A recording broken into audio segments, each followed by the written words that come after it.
Qué bueno que andes por acá. Este es el podcast de Política Internacional de Natalia Pettinari. Una mirada desde el sur a lo que pasa en el mundo. Hola, ¿cómo estás? De manera inesperada, los partidos de izquierda franceses se impusieron en las elecciones legislativas celebradas el domingo 7 de julio en todo el país, con lo que el partido de ultraderecha, nacionalista y antiinmigración Reagrupación Nacional de Marine Le Pen no obtuvo la mayoría que esperaba en la Cámara Baja del Parlamento. En lugar de instaurar el primer gobierno de extrema derecha en Francia desde la Segunda Guerra Mundial, los votantes franceses impulsaron a la izquierda y al centro, que inesperadamente quedaron en el primer y segundo lugar. El gran problema hoy, el día después de las elecciones, es que ningún partido político aparece con posibilidades de conseguir la mayoría absoluta, lo que deja a uno de los países más grandes de Europa en un lugar de cohabitación, negociación. Francia está protagonizando uno de los mayores cambios políticos de la historia reciente y de esto vamos a hablar en el podcast de hoy. Empezamos. La disolución de la Asamblea Nacional, decidida por el presidente Macron después de las elecciones europeas del 9 de junio, donde el partido de Marine Le Pen y su delfín Jordan Bardella, de Reagrupación Nacional, obtuvo el doble de votos que el presidente, impactó a propios y ajenos en Francia y generó una rápida reacción de la izquierda que en un lapso récord de 4 días se unió enterita ante un rival que es visto como el germen de todos los males de la humanidad. La ultraderecha, que logró reciclarse y que sufrió un completo lavado de cara en los últimos años. La participación en estas elecciones legislativas fue altísima, del 67,7%, un récord después de 40 años en un país donde el voto no es obligatorio. El gobierno tuvo miedo que se produjera un estallido tras el cierre de los comicios, después de una campaña particularmente cargada de violencia xenófoba y ataques a minorías y extranjeros por una parte de militantes de Reagrupación Nacional. Todos los negocios, bancos del centro de París y de las grandes ciudades como Lyon o Grenoble han sido cubiertos con maderas ante el temor a disturbios y saqueos. Se han desplazado 30.000 policías en todo el país y 5.000 de ellos en la capital, en París. A ver, veamos los resultados. No son exactos, pero bueno, casi, es un estimativo, digamos. Un puntito más, un puntito menos se verá a lo largo de los resultados ya definitivos. Pero los resultados generales son los siguientes. Antes de esto, tengamos en cuenta que los miembros de la Asamblea Nacional son 577. 577 diputados elegidos por sufragio universal directo con balotage por un periodo de 5 años. Para contar con una mayoría absoluta se necesitan 289 diputados. O sea, tengamos en cuenta este número, 289 diputados para mayoría absoluta. En estas elecciones, quien más votos sacó es el Nuevo Frente Popular. El Nuevo Frente Popular agrupó a la izquierda socialista, la radical de Francia Insumisa, de Jean-Luc Mélenchon, los comunistas y los ecologistas, y obtuvieron todos juntos alrededor de 187 bancas. El segundo fue para el partido de Macron, Ensemble, con 159 escaños. El armado de Macron registró una caída apreciable con respecto a las 250 bancas que tenía antes, ahora 159, pero la realidad es que fue mucho menos pronunciada de lo que vaticinaba la primera vuelta. Este frente republicano se desempeñó mucho mejor de lo esperado. El primer ministro Gabriel Attal se puso la campaña al hombro y el lunes renunció a su cargo, pero dijo: tenemos 3 veces más diputados que las estimaciones al inicio de esta campaña, y es verdad. Y en tercer lugar, el tercer puesto fue para la ultraderecha, para Reagrupación Nacional de Marine Le Pen y Jordan Bardella, que partía como gran favorita tras la victoria en la primera vuelta y los pronósticos de los sondeos, pero que se quedó con 142 bancas. 142 bancas. En el evento nocturno del partido, simpatizantes se habían reunido para celebrar lo que pensaban que iban a ser grandes logros históricos, y los resultados fueron recibidos con un silencio consternado. Pero a pesar de esta fuerte decepción, Reagrupación Nacional logró un resultado histórico. 142 diputados. Pero hay que tener en cuenta el crecimiento. En el 2017, Reagrupación Nacional tenía 8 diputados. En el 2022 pasó a 89. y en el 2024 a 142, lo que es muchísimo. Y en cuarto lugar quedó el conservador Los Republicanos y la Unión de Demócratas Independientes, donde a pesar de algunas deserciones que pasaron a Reagrupación Nacional, consiguieron 68 bancas. Y acá quiero hablar un poco de la derecha en Francia. La derecha en Francia, el partido que fundó su padre, Jean-Marie Le Pen, tiene 52 años de presencia ininterrumpida en la vida política.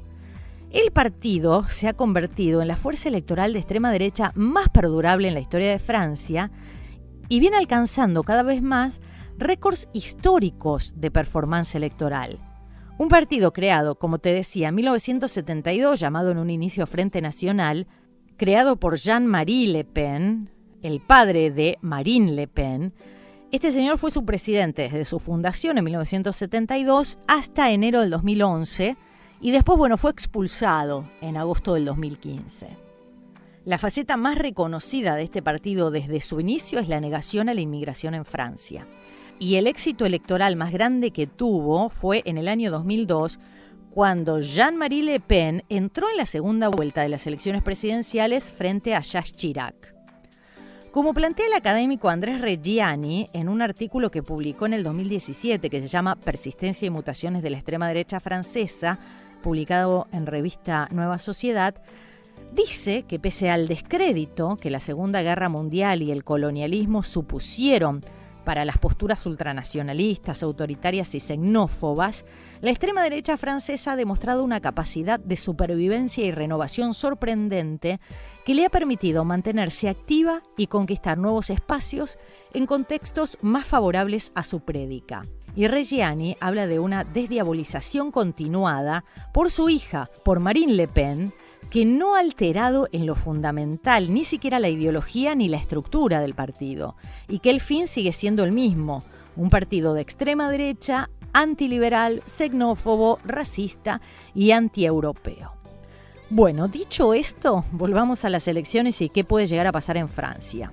Como te contaba, Emmanuel Macron necesita una coalición para gobernar y conseguir una mayoría absoluta de 289 bancas en la Asamblea Nacional. El gran interrogante es a quién llamará el presidente para ser primer ministro. Macron quiere una coalición coherente para llegar a los 289 diputados para poder gobernar y pasar su legislación. Pero como ninguno de los partidos obtuvo una mayoría, la forma que tomará el futuro gobierno es incierta. Entonces acá aparece el gran temor de lo que pueda llegar a pasar, que es la ingobernabilidad, que está al acecho porque el Frente Republicano Ensemble de Macron no consiguió esta vez formar el histórico bloque para frenar a los herederos de Jean-Marie Le Pen. El primer ministro Gabriel Attal presentó su renuncia el lunes a la mañana, pero va a continuar en el poder lo que sea necesario y expresó que él nunca estuvo de acuerdo con la disolución de la Asamblea propuesta por Macron. Dijo en su discurso de renuncia, esta disolución yo no la elegí y yo la rechacé, abriendo ya una brecha entre él y el presidente. Macron va a tener que permanecer como presidente en el poder hasta el 2027. Aunque los resultados no afectan directamente su trabajo, el presidente deberá trabajar con este Parlamento. Ahora la pregunta clave es, ¿quién podrá aprovechar el momento? Y aparece la imagen de Jean-Luc Mélenchon, el líder del partido de extrema izquierda de Francia Insumisa, que enseguida salió a hablar, como el portavoz del bloque de izquierda y dijo que estaban listos para gobernar. Llamó a Macron a invitarlos a formar gobierno, pero el tema es que no va a ser una alianza fácil para el nuevo Frente Popular, porque son muchos partidos con ideas muy diferentes. La alianza de izquierda se ve como demasiado débil para poder formar un gobierno relativamente estable. Le costaría encontrar suficientes aliados a Mélenchon, porque todos los partidos que conforman esta alianza tienen muchas diferencias en ideología y enfoque que van desde los socialdemócratas hasta los anticapitalistas acérrimos. Lo que sí se unieron para formar un bloque para mantener a la extrema derecha fuera del gobierno, pero como coalición gobernante va a ser muy difícil. Entonces no está claro quién o cómo se podrá gobernar. Dentro de este Frente Popular es Jean-Luc Mélenchon, que marca el paso, tiene 72 años, décadas en la escena política, con mucha experiencia de ministro en un gobierno socialista, conoce al Estado, sabe mejor que nadie que para que este triunfo sea viable él no puede ser primer ministro. Mélenchon sabe que tiene que dar un paso al costado y permitir una figura menos corrosiva, menos divisoria, ¿no?, para primer ministro. Pero Mélenchon expresó que el presidente debe inclinarse y llamar a este nuevo Frente Popular a gobernar. Lo que muchos analistas observan es que Mélenchon está jugando en el largo plazo. Mélenchon quiere ser presidente en el 2027, lo cual es difícil en el sentido que el resto de la coalición lo acompañe. Entonces la incógnita es quién va a ser este primer nuevo ministro, ¿no? Y sacando a Mélenchon, hay nombres inciertos, ¿no? Muy inciertos, y es un gran desafío para Macron. Todos los partidos que se unieron para formar el nuevo Frente Popular ahora deberán decidir cómo pueden y quieren gobernar, ¿no? En ellos está la decisión. La nueva Asamblea Nacional se va a reunir poco antes de que comiencen los Juegos Olímpicos el 26 de julio. ¿Habrá para entonces un acuerdo sobre quién será el nuevo primer ministro o va a tomar más tiempo? Si no se logra reunir a una mayoría que funcione, Macron puede pedir al partido más grande que encabece un gobierno minoritario. Y este sería el partido de Le Pen, por lo que es muy difícil que esto pase. Otra opción es nombrar un gobierno tecnocrático, pero es muy poco probable que sobreviva por mucho tiempo. Si se genera tal estabilidad política que no se puede elegir al primer ministro y le dificulte a Macron gobernar y que no puede convocar además a nuevas elecciones hasta dentro de un año, la situación va a ser muy compleja para Francia. El diario francés Libération resumió lo que está pasando con un titular que dice: es una locura. Veremos qué pasa, hay que estar muy atentos y te lo contaremos por supuesto desde acá. Hasta acá llegamos hoy, seguime en redes sociales, Instagram, Facebook, TikTok, X, en todos estoy como Natalia o Nati Petinari. Nati con I latina y Petinari con doble T. Hasta la próxima. Tratamos de aportar ideas para la salvación de este planeta.